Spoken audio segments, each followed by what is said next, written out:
ci yëglekaay li ñu xëyee tey jile dañuy egsi tout de suite ci jàngat bi.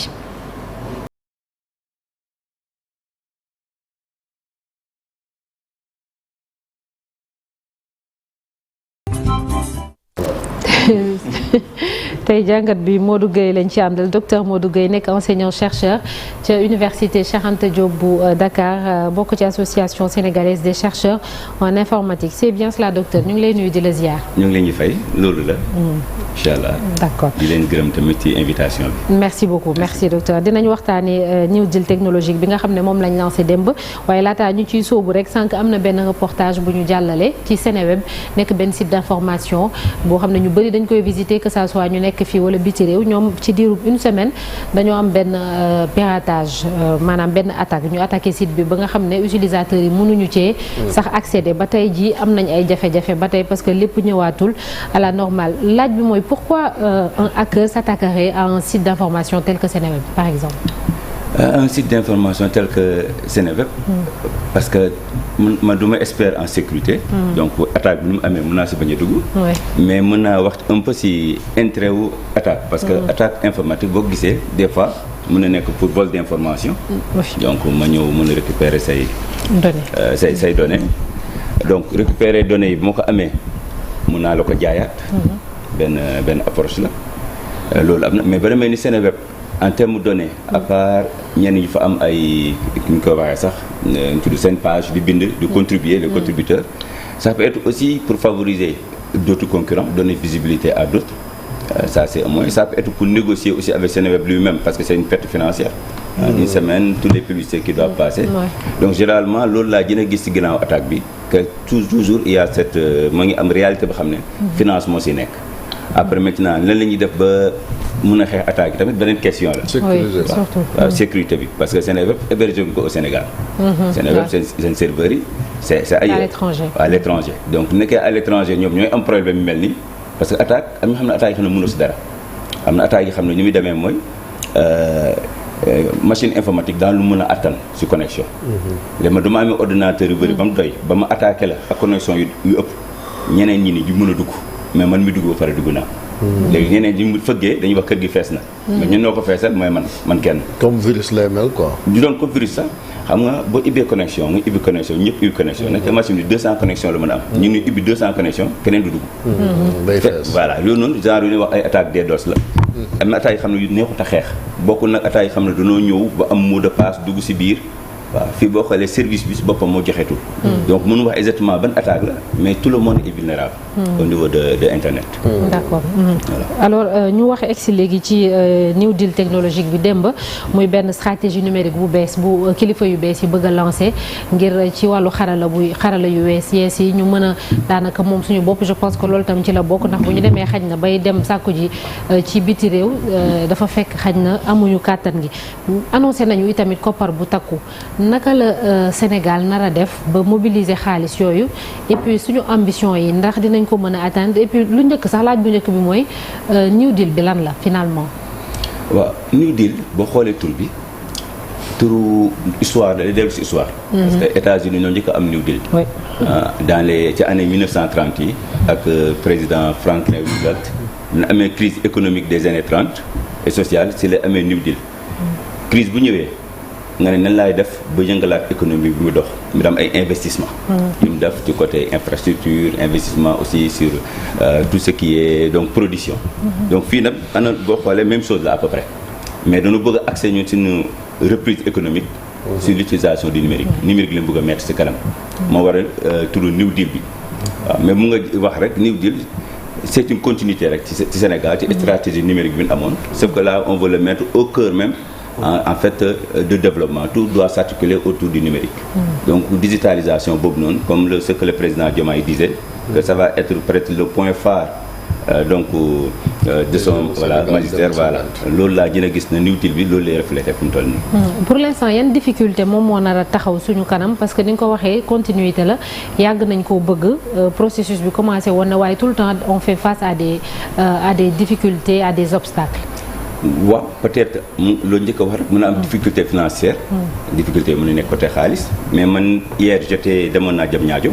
fekkee naa présentation bi donc si 1105 milliards nee neen ils ont déjà 950 milliards qui sont il y a 100 et quelques milliards qui restent à chercher. Donc déjà donc am na 85%. Mais problème bi pour man nekkul foofu lay nekk ñu problème bi ñu am mooy exécution. Parce que boo xoolee SN 2025 mooy plan bi ñu amoon ci magistère du président Macky Sall. dañ lay wax ne ci côté exécution on est à 19%. Donc dafa faible. waaw Sénégal problème boobu lañ gën a am exécuter nos projets. Donc l'aspect financier loolu eux ils savent comment monter leur projet comment trouver l'argent. Mais la principale difficulté bi ñu rencontre la difficulté bi gën a mag mooy comment on va faire le suivi évaluation et s'adapter pour arriver à une exécution ba xaw a élevée. pour man mooy défi bi. alors ban rôle la lii nga xam ne moom la ñu taxawal am mu jëm ci wàllu jumtuwaayu xarala yi mën a am ci doxalinu koom-koomu réew mi ba war ko mën a booster ba nga xamante ni tey les secteurs privés dina nekk secteur privé bu nga xamante ni bu ñoŋ-ñoŋ lay doon. xam na ñoom ñoo ngi wax ne dañuy basé wu ci lu ñuy wax identité numérique. waaw ak le foncier autant que sur les individus. waaw parce que identité numérique entreprise presque am nañu identité numérique. waaw mais foncier bi problème la. waaw te ci individu yi problème la parce que yow dañ lay laaj kayit fii nga demaat def benn démarche la laaj la kayit feneen. boo xoolee temps yow perdre ci procédure yi. ñu fermer hôpital Le Dantec. médecin bi lay spécialiste bi lay suivre day jël sa dossier jox la ko na la léegi demoon hôpital tel pour nga yóbbaale ko. tey bi demee ba mën a digitaliser loolu yëpp donc yow doo da ngay doxati mu dul ak sa identifiant foo dem rek am nañ information li lay concerné donc am na benn comment dire citoyen bi côté service yi accessibilité bi am na gain bi énorme ci côté privé bi boo xoolee tey paiement numérique dugg na ba pare. Orange Money Wave ñu ñëpp gis nañ comment ça fait tourner l'économie. Donc tey timbre booy jënd dañ koy numériser. soxla wootoo déplacé bu nangam traçabilité bi day ñëw donc yow sur place noo doon envoyé Wave wala Orange Money noonu ngay toogee sur place def ses déclarations administratives ba pare dugg ses occupations. Après si on doit te retourner quelque chose neneen aussi dina am un peu tout ce qui est aujourd'hui la géolocalisation côté adressage numérique. Donc ci secteur privé bi xam ne nekk ci logistique ou distribution bi ci commerce électronique bi day am impact bi muy indi. Donc man je trouve que tey européens yi foofu la ñu rawee. dëkk yi mag yi foofu la ñu rawee. mooy bi ñu demee ba système yooyu mën a intégré hôpitaux yi yëpp mën a intégré citoyen bi moom problème lu fu mu toog mën na régler ci 5 minutes yow looy régler ci 48 heures. mais loolu day fekk nga am accès à l'internet loolu aussi dafay nekk xëy na gàllankoor bu nga xam ne ci réew mu nga xam ne ñëpp amuñu accès à l'internet. est-ce que loolu tamit waruñu koo joyanti balaa ñuy dugg ci lu mel ni. waaw man lu ma suivre mooy ñoom ñett couche lañu am. daa am ñuy wax infrastructure. ci infrastructure bi réseau bi ci la bokk. li ñu wax réseau nag mooy 4G 3G mooy connectivité. mooy dimension inclusion et équité ñëpp bokk ci. après nag nga am ci kaw lu ñuy wax plateforme état yi mooy identité numérique na noonu avant que service yi nag nekk ci kaw privé public bi. donc boo xoolee finance bu bëri foofu lay dugg. parce que Sénégal côté boobu moom il y a vraiment une mauvaise répartition. au niveau du territoire. Et si on n'arrive pas à régler ce problème ci niveau boobu. lépp li nekk ci kaw du am impact bu mu war a am. absolument. léegi ci digitalisation service public yi li ñu gis mooy dafa am service yoo xam ne ñoom intégré nañ ko bu yàgg ba actuellement ñoom xañ na évolué nañ ci avancé nañ ci bu baax en revanche à côté dafa am yeneen service yoo xam ne dañoo nekk à la traîne aussi comment nan lañ defee ba toutes ces années là on n'a pas su peut-être service yooyu noonu ñu gën a accélérer digitalisation bi ba nga xam ne bu ñu ñëwee ci instant bi li ñuy dese xaj na du bëri par rapport ak fracture bi am suñu diggante ak les pays développés. waaw seen document bi li jàngat bi ñu def ci stratégie bi fi nekkoon. mooy ci exécution bi ki naka da nga amoon sa yëfu bopp. nga amoon harmonisation voilà ma am redondance. ñi avance donc fii nii day nekk benn direction bu koy centraliser xam nga projet dañuy xool na leen intégré. parce que Sénégal en fait digitalisation am na. mais interopérabilité moo amul. système yi di wax. waaw mais ko dem jëm nga yaa ngi comme état civil da ngay dem état civil bi ma am logiciel am état civil bi am logiciel am mais ñoom ñaar bi ñu communiqué wul yow mënoo dem fenn rek ne damay demander sama état civil parce que ñee accédé wul ci ñeneen. donc problème boobu noonu phase bi li important li ñu war a régler. waxuñ danoo war a ñëw rek effacer lu fi nekk mais am na ñoo xam ne nekk na fi ba pare mais nañ leen koy intégrer ci ñëw ñu amul dara tamit nañ leen di joxee. donc loolu benn mooy li may wax rek mooy il faut que ma am après benn état des lieux loolu dina am et je pense que Sénégal ak Senoum comme ni nga ko wane nii Isidore donc Diouf qui va être là loolu dina nekk au cœur de son travail moom ak direction.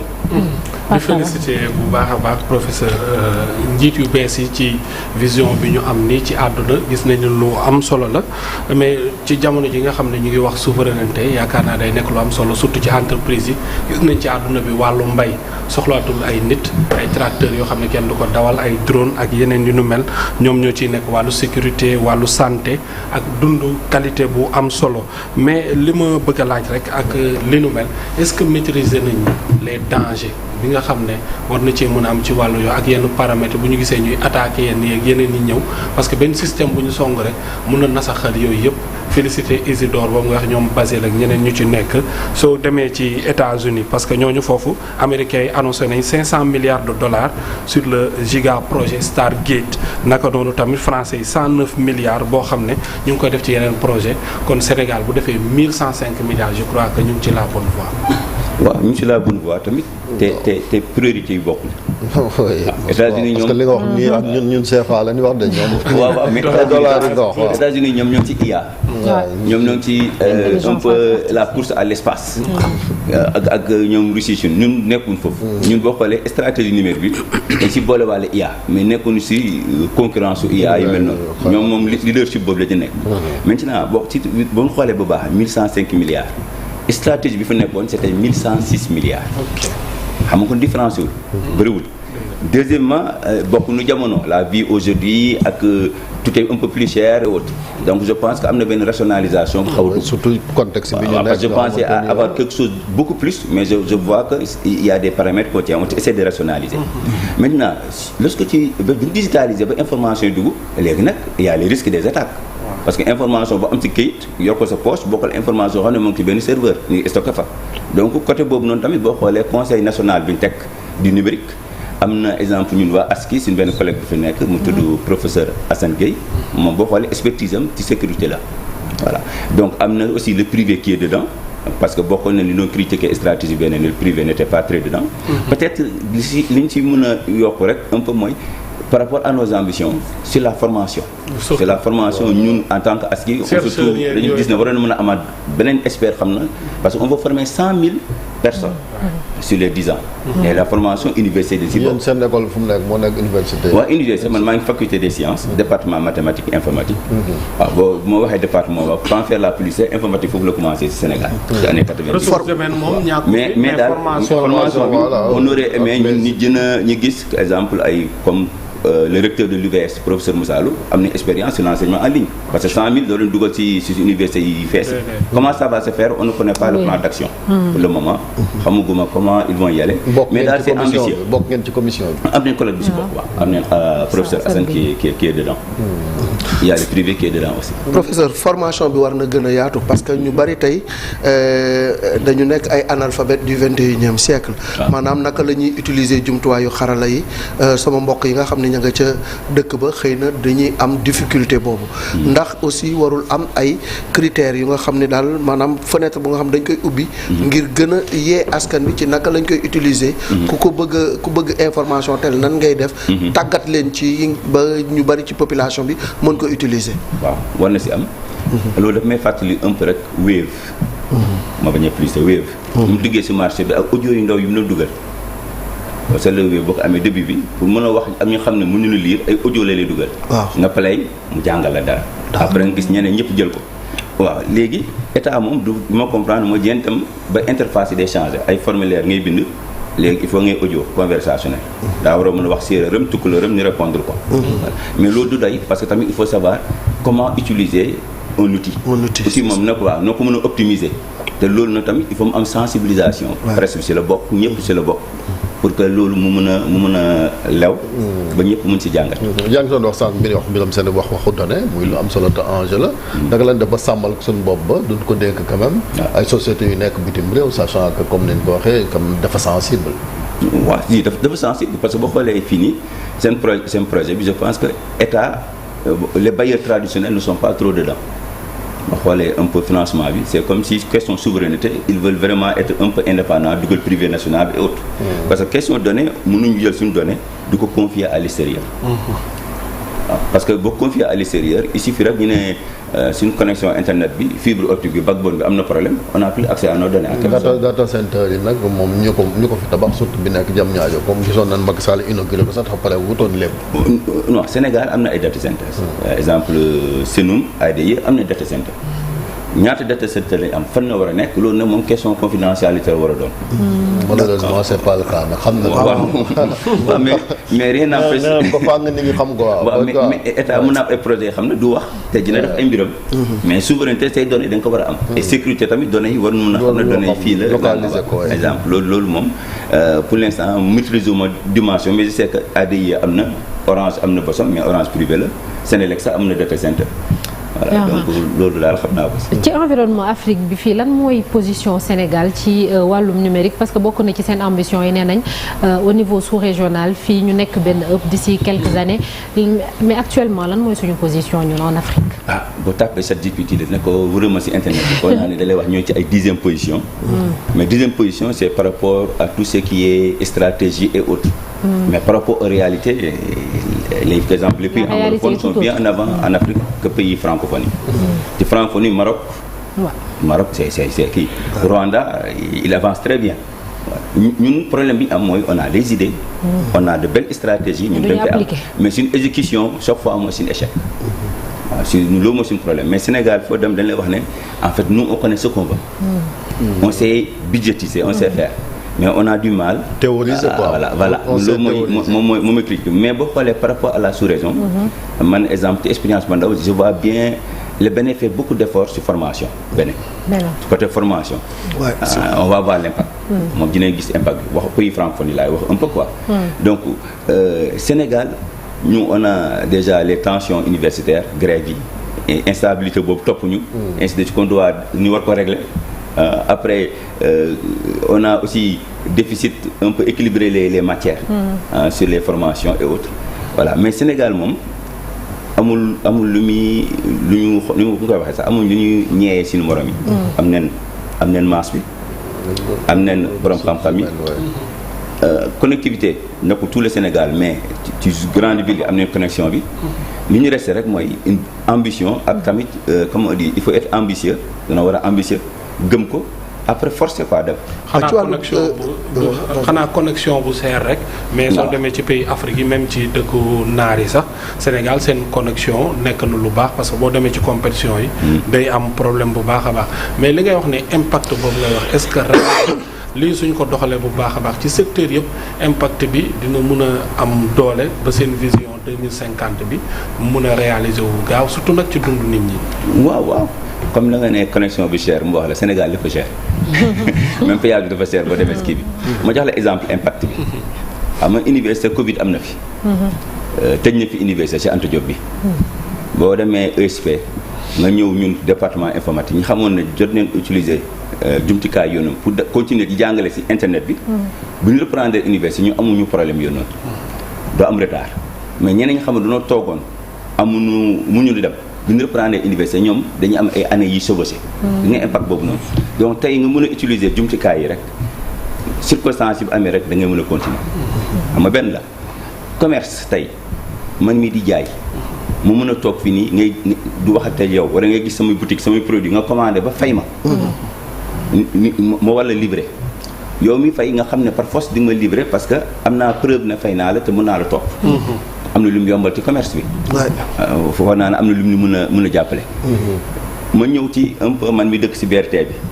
maa ngi tooñ wax seen feux rouge yi ni ñu koy réglé dafa métti. wante tey jumtukaay yi noonu day gérer feux rouge ambulance bi na ñëw ñu xam ne ambulance a ngi ñëw.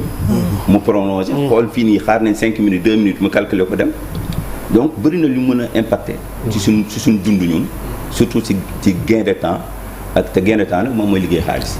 alors ci wàllu jubal jubanti bi projet bi li ci am solo mooy ñu xeex guerre te dafa mel ni jumtuwaayu xarala yi président wax na ko war nañ ci mën a sukkandiku ngir xeex lu jëm ci guerre ak i tamit ci wàllu fiscalité ban naka lañ ko ci mën a utiliser ba nga xam ne daal guerre du am fiscalité bi ku nekk di nga ci tegu ci yoon. waaw moom mooy transaction moom ba xasee ba am ci internet bi rek. am na traçabilité. loolu moom fan naa la ñëpp xam ne ko.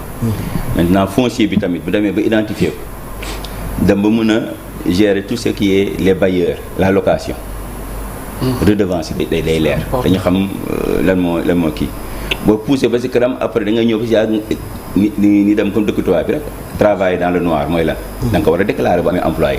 tout ça c'est pour pouvoir percevoir. te ba amul jumtukaay numérique yi doo mën a pousser les gens ci gestion yu mel noonu. loolu mooy intérêt bi. merci beaucoup docteur Modou Gueye. enseignant chercheur la Université Cheikh Anta Diop bu Dakar bokk ci association sénégalaise des chercheurs en informatique ñu ngi lay sant di la gërëm bu baax docteur. merci bonne journée à vous. ñu jàll ci ponk bu mujj muy suñu gan ñu dalal ko.